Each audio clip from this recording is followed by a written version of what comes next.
दर्शकों, इस वक्त हमारे समक्ष है डॉक्टर मौसम फिरके, जो कि आप एक मानसिक रोग विशेषज्ञ हो। सर, हमारे चैनल में आपका बहुत बहुत स्वागत है। सर, हम आपसे ये जानना चाहेंगे कि 24 मई को वर्ल्ड सिजोफ्रेनिया डे जो सेलिब्रेट किया जाता है, उसका क्या मकसद है, किस तरह की ये मानसिक बीमारी होती है और किस तरह से अजीब अजीब हरकतें करता है पेशेंट, उस बारे में आप बताइए। वर्ल्ड स्किज़ोफ्रेनिया डे सेलिब्रेट करने का मकसद ये है ताकि लोगों तक इसकी जानकारी पहुँचे, अवेयरनेस, जन जागृति हो। बहुत बार क्या होता है कि स्किज़ोफ्रेनिया का जो पेशेंट है, मानसिक बीमारी होने के कारण बहुत बार ऐसा सोचा जाता है कि ये भूत बाधा है, काला जादू है, जादू टोना है, उसको वैसे छोड़ दिया जाता है।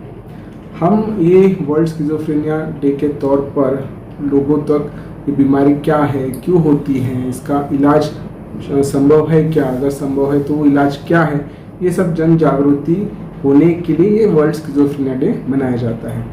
अभी आपने जैसे पूछा कि स्किज़ोफ्रेनिया है क्या, राइट? तो इसमें क्या होता है, मुख्य तौर से ये जो पेशेंट होते हैं ये अपनी देखभाल करना कम कर देते हैं। मतलब वो समय पे नहाएंगे नहीं, और अपनी देखभाल नहीं करेंगे, कपड़े नहीं बदली करेंगे, बाद में इन्हें बहुत ज़्यादा भ्रम होते हैं। भ्रम मतलब जैसे मैं आपसे बात कर रहा हूँ, मैं आपको दिख रहा हूँ, बट उन्हें ऐसे आवाज़ आती है जिसका सोर्स उन्हें दिखता नहीं, कहाँ से आवाज़ आ रही दिख नहीं रही है, और ये आवाज़ किसी और को आती है, उन्हें आती है, और डरावनी रहती है। जैसे कि अब ये कर रहा है, इसको पकड़ेंगे, मारेंगे, इसको ऐसा करेंगे, इस प्रकार से उन्हें भास होता है। दूसरा, बिकॉज इनको ये आवाज़ें आती तो इनको ऐसा भी लगता है कि लोग मेरे खिलाफ है, लोग मुझे मारना चाहते हैं। बहुत बार घर वालों के ऊपर उनका शक होता है कि घर वाले भी मेरे खिलाफ है, अड़ोस पड़ोस के खिलाफ है, ये ऐसा उनको भ्रम होता है। तीसरा, उन्हें ऐसा लगता है कि मेरे घर में कैमरे लगे हैं या पंखे में कुछ माइक्रोफोन है, इसमें से जानकारी वहाँ तक पहुँच रही है और वो ये जानकारी स्टोर करेंगे और उसके बेसिस पे मुझे कुछ कर देंगे। अभी आप उन्हें कितना भी दिखाने की कोशिश करो कि आप पे कोई कैमरा नहीं है, माइक्रोफोन नहीं, फिर भी वो उस पर डटे रहते, नहीं ये ऐसा ही है। अभी इतना मन में डर बैठने की वजह से क्या होता है कि वो अपना डेली रूटीन जो है, काम वगैरह कर नहीं पाते हैं और सोशल लाइफ पूरी डिस्टर्ब हो जाती है, अकेले पड़ जाते हैं, और इस प्रकार का ये बीमारी होता है जो कि मानसिक है और बहुत ही लंबा चलने वाला बीमारी है। सर, ये भी देखा गया है कि इस जो बीमारी से जो ग्रस्त होते हैं व्यक्ति, उसमें बाइपोलर डिसऑर्डर्स जो बोलते हैं, पर्सनालिटी डिसऑर्डर्स, ये भी काफ़ी बढ़ जाता है ऐसे पेशेंट्स में। तो नहीं, बाइपोलर डिसऑर्डर ये पूरी तरीके से अलग बीमारी है जी। पर्सनैलिटी डिसऑर्डर ये पूरी तरीके से अलग बीमारी है। जैसे डायबिटीज़ हो गया, ये अलग बीमारी है, हाइपरटेंशन अलग बीमारी है, जैसे स्किज़ोफ्रेनिया ये अलग है और बाइपोलर अलग बीमारी है। तो सर, इसके मुख्यतः क्या कॉजेज क्या होते हैं, क्या लक्षण दिखाई देते हैं पेशेंट को, उस बारे में बताइए। स्किज़ोफ्रेनिया में स्किज़ोफ्रेनिया के जैसे मैंने अभी आपको लक्षण बताया, जैसे भ्रम होना, उनको भास होना, उनकी नींद खराब होना, वो बहुत ही ज़्यादा वायलेंट हो जाते हैं, अपनी डेली रूटीन जो है, काम लाइफ, वो नहीं जी पाते हैं। कारण ऐसा कोई उसका स्पेसिफिक कारण नहीं है कि इस वजह से स्किज़ोफ्रेनिया हुआ, बट स्टडीज़ ये बताती कि ये स्किज़ोफ्रेनिया के पेशेंट में उनके ब्रेन में, मस्तिष्क में डोपामिन बढ़ जाता है, उस वजह से ये सब होता है। और बिकॉज ये डोपामिन बढ़ने की वजह से, तो इसीलिए उसका इलाज भी दवाइयाँ हैं जो डोपामिन को ब्लॉक करती है, डोपामिन को कम करती है, जिससे फिर वो उनमें लक्षण धीरे धीरे कम होते हैं। बहुत बार क्या होता है कि पेशेंट को जब इलाज किया जाता है तो बहुत जल्दी इसमें फ़र्क नहीं पड़ता है।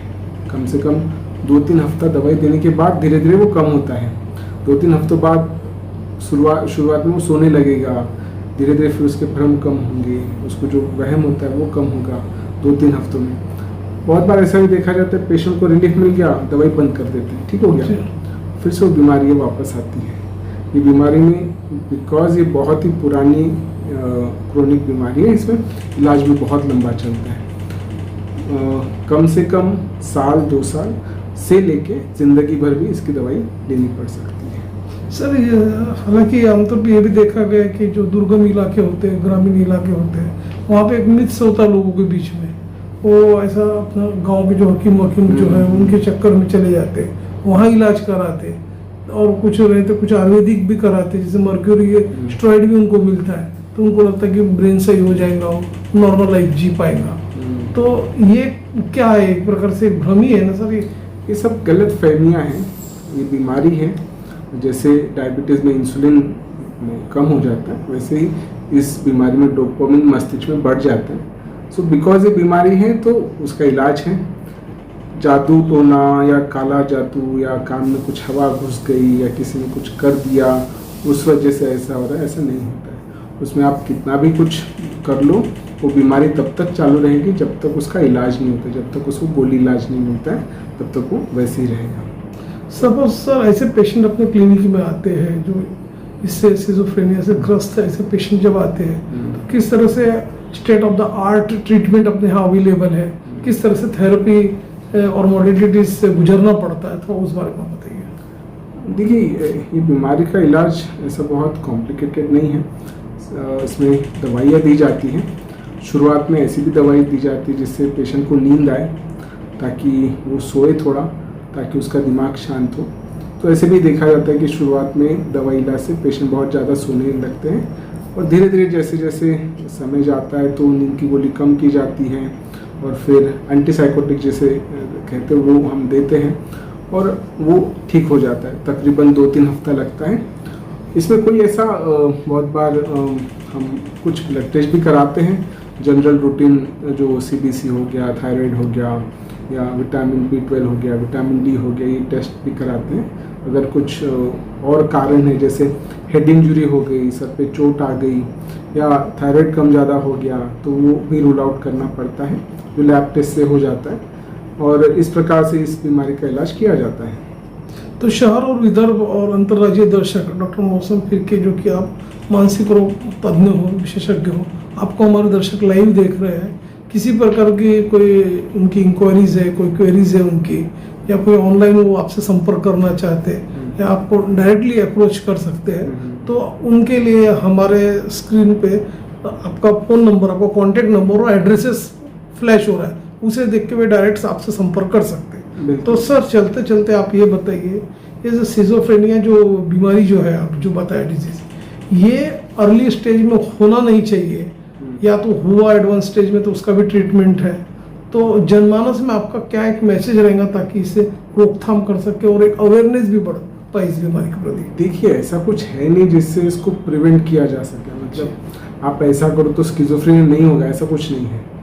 स्किज़ोफ्रेनिया होना है तो होगा, बस इतना है कि अगर आपकी नींद अच्छी है, आप तनाव मुक्त है, आपका खान पान अच्छा है, आपको नशा करने की आदत नहीं है, आप समय पे सोते हो, समय पे उठते हो, काम बराबर करते हो, सोशल हो, तो फिर इससे फ़ायदा होता है।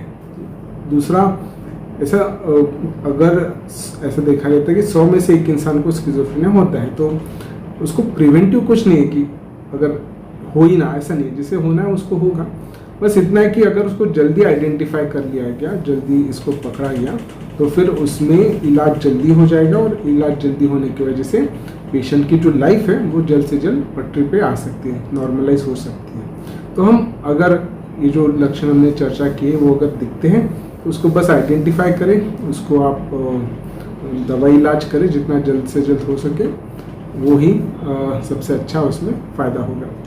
तो दर्शकों, ये थे मौसम फिरके, जिन्होंने बताया कि किस तरह सिजोफ्रेनिया की बीमारी होती है, क्या उसके लक्षण होते हैं और किस तरह उसका निदान किया जाता है। और आपने ये भी बताया कि ज़्यादा से ज़्यादा कम्युनिकेशन बना रहे, और किसी भी प्रकार कोई प्रॉब्लम आए, कोई समस्या है, तो आपका क्लिनिक में हर तरह की मॉडर्न फैसिलिटीज़ अवेलेबल है ट्रीटमेंट की, वे यहाँ आके उपचार ले सकते हैं। और आपने अपना समय हमारे चैनल्स के लिए दिया सर, उसके लिए आपको धन्यवाद। Thank you.